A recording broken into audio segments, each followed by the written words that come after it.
ان پیر صاحب سے بیعت کرنا پڑتی ہے. الگ بات ہے کہ پیر صاحب خود بوڑھے ہو چکے ہیں, ان کی بیعت آپ کوئی کرنا نہیں چاہ رہا ہر کوئی, ہاں تھوڑے سے مرید ہیں ان کے.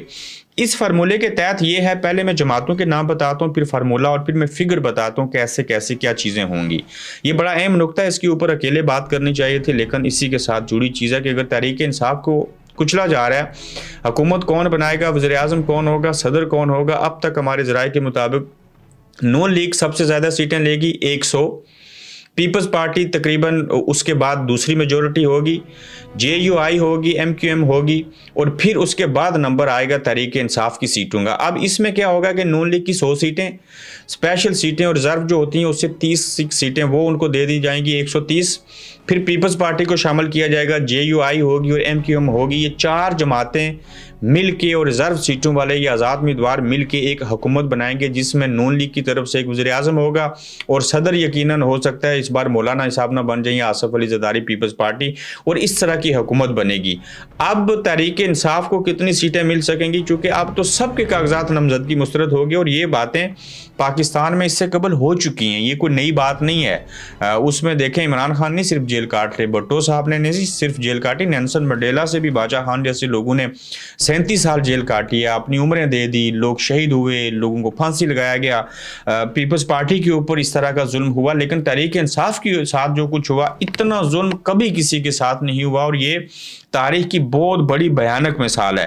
تو یہ وہ فارمولہ ہے جس کے تحت آپ کو پتا چلے گا کہ حکومت کون بنا رہا ہے. ریاست کا کریک ڈاؤن, لفظ ریاست اس لیے استعمال کریں کہ طاقت ریاست کے پاس ہوتی ہے, اور ریاست وہ ہوتی ہے جس میں عوام ہوتے ہیں, جس میں پورا نظام ہوتا ہے. تو اب جن کے پاس اختیارات ہیں, جن کو ہم ریاست کہتے ہیں, انہوں نے یہ ٹان لیا ہے کہ ہم جو فیصلہ کریں گے وہ قبول ہوگا, اور ہم جس جماعت کو اقتدار میں لانا چاہیں گے وہی ہوگا, جس کو ہم وزیر اعظم بنائیں گے وہی ہوگا. اور یہ جو کریک ڈاؤن شروع کیا, یقین جانیے انسانی حقوق کی کھلے عام خلاف ورزیاں ہیں. ورلڈ بینک نے جو کچھ کہا اس کو بکواس نامہ انہوں نے سمجھا, آگے آئی ایم ایف کے ساتھ چیزیں کیا ہوں گی ان کو کوئی پرواہ نہیں ہے. ملک کے اندر مہنگائی ہوگی, ملک کے اندر سیاسی افراتفری خود پیدا کر رہے ہیں, معاشی حالت جائے بہاڑ میں, چونکہ وہ ادارہ تو خود سے ٹھیک ہے.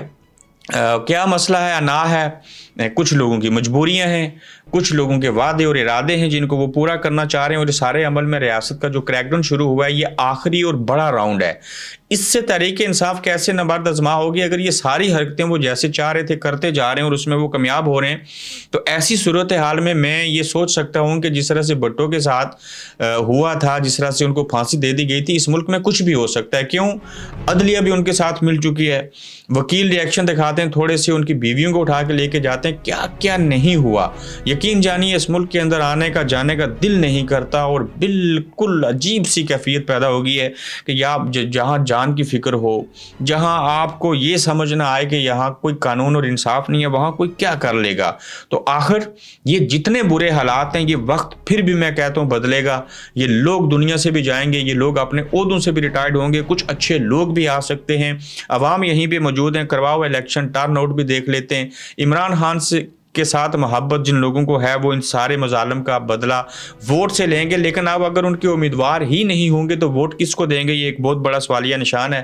اور ملک کے اندر جو حالات ہیں وہ بہت برے ہو چکے ہیں. الیکشن کمیشن کا بھی الیکشن لڑنے کا اعلان, پہلے بلے کا نشان کینسل کیا, پھر ہائی کورٹ کے جج ابراہیم خان نے فیصلہ دیا کہ بلے کا نشان پی ٹی آئی کے پاس رہے گا, اور چیئرمین جو ہیں وہ گور خان رہیں گے پتہ نہیں کس تاریخ تک. اس سارے عمل کے دوران کیا ہوا کہ اس میں الیکشن کمیشن جو ہے وہ پارٹی بن کے بلے کا نشان الیکشن کمیشن لینے کے لیے اس نے ریویو پٹیشن داخل کی ہے. ابراہیم خان جو ہائی کورٹ کے چیف جسٹس ہیں پشاور ہائی کورٹ کے, کہ آپ اس فیصلے کو ریویو کریں. تو بلے کا نشان الیکشن کمیشن واپس لینا چاہتا ہے جو اس کا فیصلہ تھا. تو سوال یہ اٹھتا ہے کہ کیا پاکستان الیکشن کمیشن نے خود الیکشن لڑنا ہے جس وجہ سے اتنے بلے کے نشان کے اوپر سنجیدگی دکھا رہے ہیں اور وہ چاہتے ہیں کہ بلے کا نشان واپس مل جائے. تو سادہ لفظوں میں پاکستان الیکشن کمیشن نے خود الیکشن لڑنے کا اعلان کر لیا, جس کے لیے ان کو بلے کا نشان چاہیے, اور بلے کا نشان لینے کے لیے انہوں نے رجوع کر لیا جی پشاور ہائی کورٹ سے.